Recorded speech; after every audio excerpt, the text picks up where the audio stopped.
Welcome friends. Baakiyalakshmi சீரியலில் ராதிகா பழனிசாமிகிட்ட கேட்குறாங்க, உங்களுக்கும் பாக்கியாவுக்கும் நல்ல சிங்க் ஆகுது, உங்களுக்கு அவங்கள பிடிச்சிருந்துச்சுன்னா நீங்கள் கல்யாணம் பண்ணிக்கலாம்ல அப்படின்னு கேட்குறாங்க.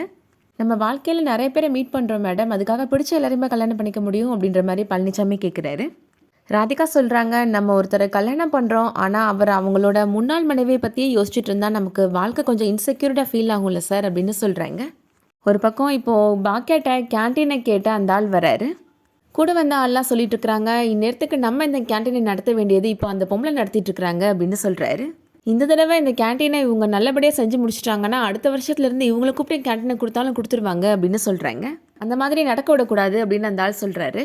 இங்கேருந்து வாங்கிட்டு போன சாப்பாடு கெட்டு போச்சு, அதில் ஏதோ புழு இருந்துச்சு அப்படி இப்படின்லாம் சொல்லி நீ வீடியோ போட்டு விட்டுரு அப்படின்னு சொல்கிறாரு.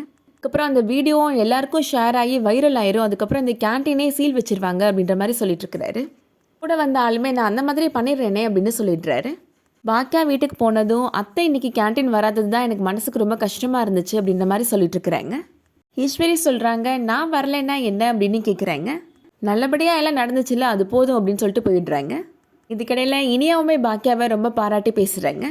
உனக்கு ஏதாவது ஒரு ஆசை இருந்துச்சுன்னா அது நடக்கிற வரைக்கும் இப்போல்லாம் நீ ரொம்ப ஃபைட் பண்ணுறமா, எனக்கு உன்னை ரொம்ப பிடிச்சிருக்குமா அப்படின்ற மாதிரி சொல்கிறாங்க.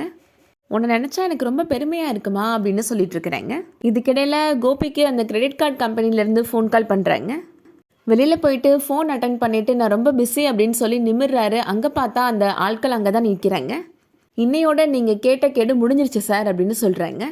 பணத்துக்கு அரேஞ்ச் பண்ணனே, ஆனால் என்னால் கட்ட முடியல அப்படின்ற மாதிரி கோபி சொல்லிட்டு இருக்கிறாரு. உங்கள் ஃபினான்ஷியல் ஸ்டேட்டஸ் எல்லாம் பற்றி நான் கேட்குறதுக்கு வரல சார், எங்களுக்கு பணம் கிடைச்சாகணும் அப்படின்ற மாதிரி பேசிகிட்டு இருக்கிறாங்க. அந்த டைமில் கரெக்டாக ராதிகா அங்கே வந்துட்டுருக்குறாங்க.